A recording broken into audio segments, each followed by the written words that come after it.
તો આ તરફ ક્ષત્રિયોનું રૂપાલા સામેનું આંદોલન પૂરું થવાનું નામ નથી લઈ રહ્યું। એક તરફ રૂપાલા વતી ભાજપ ઝૂકવા તૈયાર નથી, તો બીજી તરફ ક્ષત્રિયો પણ પોતે ખેંચેલી તલવાર મ્યાન કરવા માંગતા નથી। અને ત્યારે હવે ક્ષત્રિયોનું આંદોલન પાર્ટ 2 શરૂ થઈ ગયું છે, જેમાં ક્ષત્રિયાણીઓના ઉપવાસ પણ છે, ધર્મરથ પણ છે અને ભાજપને હરાવવાનો સંકલ્પ પણ છે।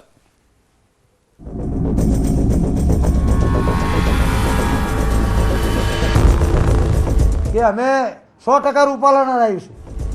Operation Rupala part 2। પણ એ તો શેર શાયરીના કલાકાર છે, એટલે એમને ક્યાંય તમે ક્યાંય પુરુષોત્તમ ભાઈએ વિકાસની વાત કરી એવું સાંભળ્યું? રૂપાલાના નામની આગ ભાજપ સુધી પહોંચે। ઓપરેશન ભાજપ શરૂ કર્યું છે। સંકલન સમિતિએ આપ્યું નવું સૂત્ર, મત એ જ શસ્ત્ર અને મત એ જ અસ્ત્ર। એટલે અમે આજથી બોયકોટ ભાજપ અને મત એ જ અસ્ત્ર શસ્ત્ર આ સૂત્ર સાથે આગળ વધવાના છીએ। કાળા નહીં કેસરિયા વાવટાથી કરાશે વિરોધ। લાગે છે કે રૂપાલા વર્સિસ રાજપૂતોનું આંદોલન લાંબુ ચાલશે, કારણ કે 20 દિવસ બાદ પણ કોઈ નિરાકરણ નથી આવ્યું। ક્ષત્રિયો પોતાની માંગ પર અડગ છે, તો ભાજપે પણ ધારી લીધું છે કે રાજકોટમાં તો એક જ ચાલે અને તે પણ રૂપાલા જ। આટલા વિરોધ બાદ પણ ભાજપે પરસોત્તમ રૂપાલાની ટિકિટ રદ નથી કરી। ભાજપે ક્ષત્રિય સમાજના આગેવાનો સાથે બેઠક યોજી ઘીના ઠામમાં ઘી ભેળવવાના અનેક પ્રયાસ કર્યા, પરંતુ દર વખતે બેઠક નિષ્ફળ જ રહી। ખુદ CR પાટીલ, મુખ્યમંત્રી અને ગૃહ રાજ્યમંત્રીએ આ મુદ્દામાં રસ દાખવી સમાધાનના પ્રયાસ કર્યા, પરંતુ ક્ષત્રિય સમાજ ટસનો મસ ન થયો। એમાં અમે ડેડલાઇન આપી હતી કે અમે 19 તારીખ સુધી ભારતીય જનતા પાર્ટીના હાઈકમાન્ડને અલ્ટિમેટમ આપીને કહ્યું હતું કે 19 તારીખ સુધીમાં પુરુષોત્તમ રૂપાલાની ઉમેદવારી તમે નહીં ખેંચો તો અમારો પાર્ટ 1 ઓપરેશન રૂપાલા એ 19 તારીખે પૂર્ણ થશે અને પાર્ટ 2 ઓપરેશન ભાજપ એ ચાલુ થશે। રૂપાલાની ટિકિટ રદ ન થતા આખરે ક્ષત્રિય સમાજે હવે પરસોત્તમ રૂપાલા સાથે સાથે ભાજપ વિરુદ્ધ પણ મોરચો માંડ્યો છે। ક્ષત્રિય સમાજ અને સંકલન સમિતિ કહી રહી છે કે હવે અમને દરેક ભાજપના ઉમેદવારમાં રૂપાલા દેખાઈ રહ્યા છે, એટલે કે આડકતરી રીતે હવે ક્ષત્રિય સમાજે કોંગ્રેસ અને આમ આદમી પાર્ટીને સમર્થન જાહેર કર્યું। 19 એપ્રિલ સુધીનું અલ્ટિમેટમ પૂર્ણ થતાં ક્ષત્રિય સમાજની સંકલન સમિતિની અમદાવાદ ખાતે મળેલી બેઠક, જેમાં 92 સંસ્થાના ક્ષત્રિય સમાજના લોકો હાજર રહ્યા। કલાકો સુધી મેરેથોન બેઠક ચાલી, રૂપાલા અને ભાજપ વિરુદ્ધ રણનીતિ ઘડવામાં આવી। સંકલન સમિતિએ દાવો પણ કર્યો કે 7 મે સુધી આંદોલન જીવિત રાખીશું અને રૂપાલા તેમજ ભાજપને હરાવવાના શક્ય તેટલા તમામ પ્રયાસ કરીશું। સંકલન સમિતિના પ્રવક્તા કરણસિંહ ચાવડાએ કહ્યું છે કે 26માંથી 8 સીટો એવી છે જ્યાં ભાજપને નુકસાન થશે, જેમાં બનાસકાંઠા, સુરેન્દ્રનગર, ભાવનગર સીટનો સમાવેશ થાય છે। કારણ કે અમારી પાસે એવી ફિગર આવી છે કે અમે 100% રૂપાલાના રહીશું, 100% રૂપાલાના રહીશું। એટલે હવે અમે બૂથ સુધી જઈશું। આ બધા દેખાવો તો કરીશું, ધર્મરથ પણ કાઢશું, સભા સરઘોષો પણ કરશું, જિલ્લા વાઇઝ સંમેલન। દાખલા તરીકે અત્યારે હાલ 8 સીટો એવી છે કે જેમાં ભારતીય જનતા પાર્ટી ડેમેજ થાય છે। અમારે તો છવી ઉપર કરવાનું છે ડેમેજ। એ જે 5 લાખની સરસરની વાત કરે છે ને એ તો એમને ભૂલી જ જવાની છે, કારણ કે અહીંનું ગણિત કંઈક આ રીતનું છે। નવી રણનીતિ મુજબ ક્ષત્રિય સમાજ હવે ઉપવાસ આંદોલન કરશે, જેમાં દરેક જિલ્લામાં ક્ષત્રિયાણીઓ 7 મે સુધી પ્રતિક ઉપવાસ કરશે, રૂપાલાનો વિરોધ નોંધાવશે અને આ ઉપરાંત ક્ષત્રિય સમાજ દરેક જિલ્લા અને તાલુકામાં ઘરે ઘરે જઈને ભાજપ વિરુદ્ધ પ્રચાર કરશે। આ ઉપરાંત ભાજપના જાહેર સભાઓમાં પણ વિરોધ થશે। કાળા વાવટાની જગ્યાએ કેસરિયા વાવટા ફરકાવશે। ગામડામાં બૂથ આયોજન કરી ભાજપ વિરુદ્ધ મતદાન કરાવવાની પણ અપીલ કરી છે। ભાજપ વિરુદ્ધમાં સતત કાર્યક્રમો તેઓ આપતા રહેશે। માત્ર ગુજરાત નહીં, ભારતના અન્ય રાજ્યોમાં પણ આંદોલનને લઈ જવાશે। આ ઉપરાંત 5 રાજ્યમાં 5 સ્થળેથી ધર્મરથ પણ કાઢવામાં આવશે, જે ગામડે ગામડે ફરી ભાજપ વિરુદ્ધ પ્રચાર કરશે। અમે 5 ઝોનમાંથી 5 ધર્મરથ કાઢવાના છીએ। જેમ કે કચ્છ, સૌરાષ્ટ્ર, ઉત્તર ગુજરાત, મધ્ય ગુજરાત, દક્ષિણ ગુજરાત, તો 5 ઝોનમાંથી રથ કાઢીશું, ધર્મમાં રથ. અમદાવાદ પોલીસ કમિશનરના કાળા વાવટા ન ફરકાવવાના જાહેરનામાનો પણ તેઓએ વિરોધ કર્યો છે. તેમણે કહ્યું છે કે પોલીસ કાળા વાવટા નહીં ફરકાવવા દે તો રાજપૂતોનો કેસરીયો રંગ છે. અમે કેસરીયા વાવટા ફરકાવીને ભાજપનો વિરોધ કરીશું. સાથે જ કમિશનરના જાહેરનામાને પણ પડકાર ફેંકશે. તો આવતીકાલથી અમારા યુવાનો જે વિરોધ કરવાના છે ભાજપની સભાઓની અંદર, એ શાંતિ અને સંયમથી કેસરીયો ધ્વજ હશે અને આમાં રામજીની પતાકા છે, રામજીનું ચિહ્ન છે. એ કેસરિયા ધ્વજથી ક્ષત્રિય સમાજના યુવાનો, વડીલો અને બહેનો જે ગામમાં ભારતીય જનતા પાર્ટીના આગેવાનો પ્રચાર કરવા આવશે એમને ઘૂસવા નહીં દે. તો રાજકોટમાં પીટી જાડેજા સહિતના આગેવાનોએ આંદોલનના પાર્ટ 2 ની તૈયારી કરી છે. પીટી જાડેજા સહિત ક્ષત્રિય આગેવાનો ખોડલધામ કાગવડની મુલાકાત લેશે, જ્યાં માં ખોડલના દર્શન કરી ખોડલધામ ટ્રસ્ટના ચેરમેન નરેશ પટેલને પણ મળશે. નરેશ પટેલને નહીં, માં ખોડિયારને, નરેશભાઈને મળશું, બરાબર છે. દર્શન કરવા જાશું ત્યારે એની રાય લેશું કે નરેશભાઈ આમાં શું કરી શકાય, બરાબર છે. પણ અત્યારે એ મુદ્દામાં નથી એટલે તમને ના કહી શકું. પણ નરેશભાઈને મળવાનું સમાજ નક્કી કરશે, સંકલન સમિતિ કરશે તો ચોક્કસપણે મળશું. પીટી જાડેજાએ એ પણ સ્પષ્ટતા કરી છે કે રાજપૂત સંકલન સમિતિમાં કોઈ જ ભાગલા નથી પડ્યા. બીજો કોઈ સંદેશો તમે માનતા નહીં કે આમાં ભાગલા પડ્યા છે. ભાગલા પડ્યા જ નથી. કાલે 92 સમિતિના સભ્યો હતા, એની બદલે કાલે 500 થયા અને ક્ષત્રિય સમાજના 2 ભાગ નથી પડ્યા. એક વ્યક્તિ એમ કે ભાગલા પડી ગયા, એ વ્યક્તિ તો કોઈ પણ સ્ટેટમેન્ટ આપી શકે. લાખો રાજપૂતો છે, એમાં 5 વિઘ્ન સંતોષી પણ હોઈ શકે, એ પણ સ્ટેટમેન્ટ આપી શકે. અને એક વ્યક્તિ સ્ટેટમેન્ટ આપે એ રીતે સમાજે નથી કરવાનું. સમાજ એટલે સંકલન સમિતિ અને સંકલન સમિતિ એટલે સમાજ. જયારે સંકલન સમિતિને સમાજને માન્ય છે તો સમાજ છે એ ભગવાન છે ને સમાજથી મોટું કોઈ નથી હોતું. ક્ષત્રિય આગેવાન પદ્મિની બા અને યુવરાજ સિંઘે સંકલન સમિતિ પર લગાવેલા આરોપ મુદ્દે પણ જાડેજાએ સ્પષ્ટતા કરી. પદ્મિની બા કદાચ બોલ્યા હોય તો એનું વ્યક્તિગત નિવેદન હશે. પદ્મિની બા સામેથી આવે કે મને આમાં તમે રાખો તો વાંધો ન હોય, પણ એવી રીતે ક્યારેય નથી આવ્યા. જો ગઈકાલે આવ્યા, ઘણી વાર વ્યક્તિગત બાબત પણ હોય છે, એવું નથી. એ બી ટીમ ને સી ટીમ ને ઈ ટીમ શું, એ પેલા તો મને નથી સમજાતું. આ તો મન ગળત વાતું છે. અરે હજી તો એબીસીડી ઈ સુધી પહોંચી જાય, ડબલામાં ઘી સુધી પહોંચી જાય.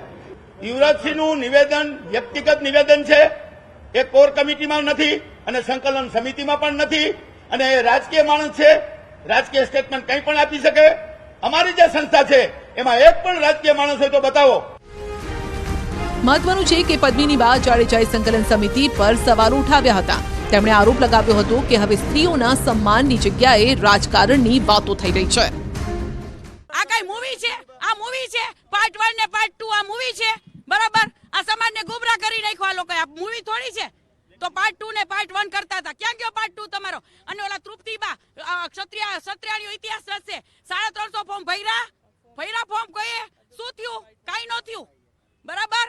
અમે રાજકોટના હતા. મેન તો અમને કોઈ સંકલન સમિતિ વાળા એક ફોન પણ નથી કર્યો કે તમે આમ કે તેમ ફલાણું કે ઢીકડું. તૃપ્તિબા રાઉલે ફરી એકવાર કહ્યું છે કે કોઈ પણ નેતા માતા બહેનો પર ટિપ્પણી કરી જાય અને માફી માંગી જાય, રાજપૂત સમાજ ચલાવી નહીં લે. અમે બહેનો દીકરીઓની વાત ઉપર સુધી પહોંચાડીશું.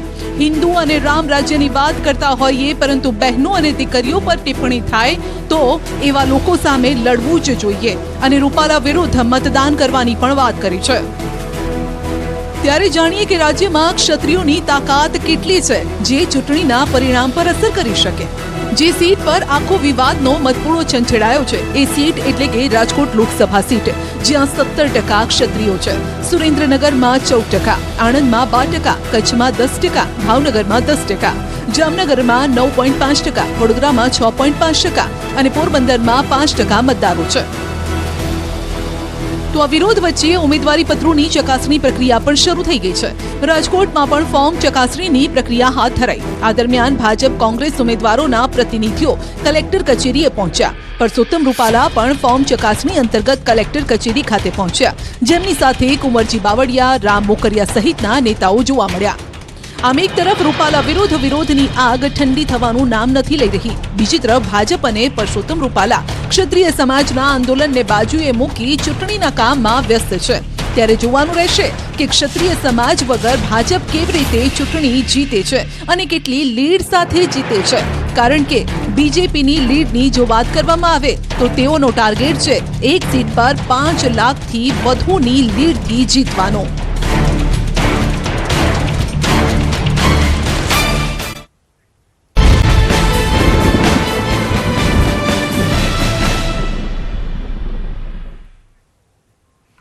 ચૂંટણી નજીક છે અને કોંગ્રેસની મુશ્કેલી વધી ગઈ છે. સુરત લોકસભા સીટના કોંગ્રેસના ઉમેદવાર નિલેશ કુંભાણીનું ફોર્મ રદ થઈ શકે છે, જેને લઈ કોંગ્રેસ હાલ ભીંસમાં આવી ગઈ છે અને તેમના જ ટેકેદારે સહીને લઈને વાંધો ઉઠાવતા નિલેશ કુંભાણીના ચૂંટણી લડવા પર હવે પ્રશ્નાર્થ ઊભો થયો છે. પણ જોવા જેવી વાત તો એ છે કે નિલેશ કુંભાણીના ટેકેદાર તેમના સગા બનેવી નીકળ્યા.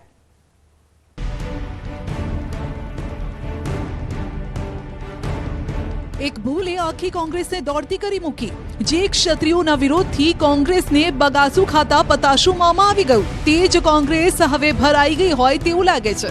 પાટીદાર અનામત આંદોલનનું એપી સેન્ટર રહેલા સુરતમાં ખુદ કોંગ્રેસના ઉમેદવારની ચૂંટણી લડવા પર હવે પ્રશ્નો ઊભા થયા છે.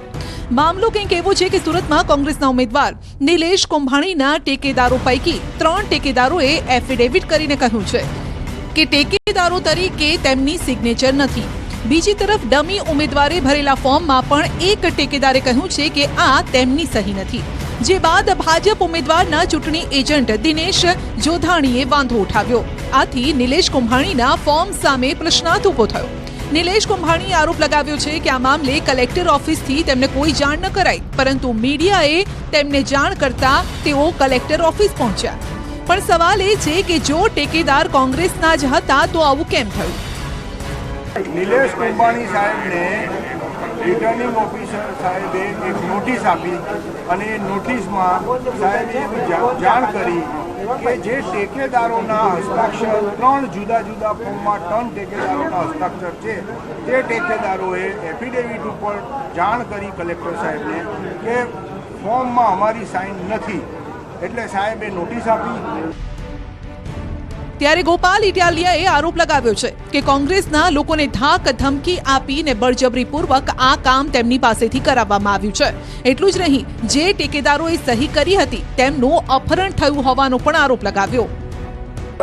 આ 3 ટેકેદારો પાર્ટીના જ કાર્યકર્તાઓ છે, એમના નામ લખેલા છે. અત્યારે કિડનેપ થઈ ગયા એટલે નામ કિડનેપિંગ થઈ ગયું છે અને કિડનેપ થઈ ગયા છે, એમનું અપહરણ કરવામાં આવ્યું છે. એ બાબતની ઉમરા પોલીસ મથકમાં અત્યારે લેખિતમાં ફરિયાદ પણ આપી દીધી છે. અપહરણ થયું છે એ બાબતની ફરિયાદ અત્યારે કલેક્ટર સાહેબને પણ અત્યારે જ આપી છે. જે માણસનું અપહરણ કરીને ધાકધમકી કરીને એના પરિવારને ભયમાં મૂકીને એમની પાસેથી જબરજસ્તીથી એફિડેવિટ કરવામાં આવ્યું છે, એ માણસ અંગે જલ્દી પોલીસ તપાસ કરે અને હાજર કરે. તો સુરત કોંગ્રેસના ઉમેદવાર નિલેશ કુંભાણીનું ફોર્મ રદ થયાની મૌખિક જાણ કોંગ્રેસને કરાતા કોંગ્રેસે હવે મામલો હાઈકોર્ટમાં લઈ જવાની તૈયારી બતાવી છે. તો કલેક્ટર પાસે 1 દિવસનો સમય પણ માંગ્યો છે. એટલે કે હવે રવિવારે 9 કલાકે આ મામલે સુનાવણી થશે અને 11 વાગ્યા સુધી નક્કી થશે કે આખરે કુંભાણીનું શું થશે. 11 વાગ્યાનો ટાઈમ આપ્યો છે. 11 વાગ્યા સુધી કરતા છે અમારા વકીલ દ્વારા. કાલે 11 વાગ્યા સુધીનો ટાઈમ આપ્યો છે. કાલે 11 વાગ્યા સુધીમાં ડોક્યુમેન્ટ કરી 3 જણા તમારી સાથેનો સંપર્કમાં નથી. આજે રાત્રે સંપર્કમાં આવી જાય અને કાલે રજૂ થઈ જાય. આપને જણાવી દઈએ કે નિલેશ કુંભાણી કોંગ્રેસના અજાત શત્રુ ગણાય છે. કોંગ્રેસે આ વખતે મૂળ સૌરાષ્ટ્રવાસી એટલે કે અમરેલી જિલ્લાના નિલેશ કુંભાણી સુરતથી ઉમેદવાર તરીકે ઊભા રાખ્યા છે. તેઓ બાંધકામ વ્યવસાય સાથે સંકળાયેલા છે. પાટીદાર આંદોલનમાં પણ ખૂબ જ સક્રિય રીતે આગળ હતા. તો સામે ભાજપે સુરત બેઠક પરથી મુકેશ દલાલને ઉમેદવાર બનાવ્યા છે, જ્યાં છેલ્લી 3 ટર્મ દર્શના જરદોશ ચૂંટણી લડ્યા અને જીત્યા. સુરત લોકસભા બેઠક પર આમ તો અહીંયા કુલ 24 ફોર્મ ભરાયા છે, જેમાં ભાજપ અને કોંગ્રેસની સાથે Bahujan Samajwadi party, Sardar Vallabhbhai Patel party, Akhil Bharat Hindu Mahasabha, global republican party, Bahujan republican socialist party અને 4 અપક્ષમાંથી ફોર્મ ભર્યા છે. હવે સવાલ એ છે કે કોંગ્રેસના ઉમેદવાર કોણ? ફોર્મ ખેંચવાની તારીખે જ કદાચ આ અંગે ખુલાસો થઈ શકે છે.